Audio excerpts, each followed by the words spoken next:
What's up?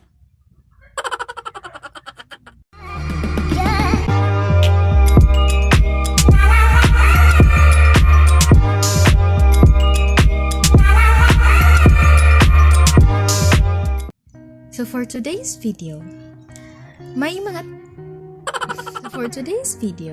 sasabihin ko sa inyo ang mga tips kung paano ma-overcome ang boredom.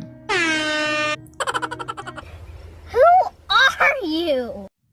Tip number 1. Unang tip. Do it! Just do it! Kung kagigising mo lang, gumising ka ulit. I am the one, the way your son don't need.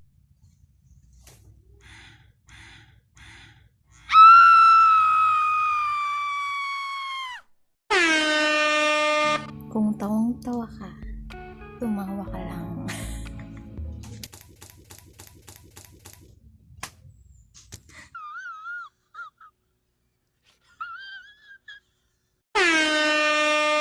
It was at this moment that she knew she fucked up.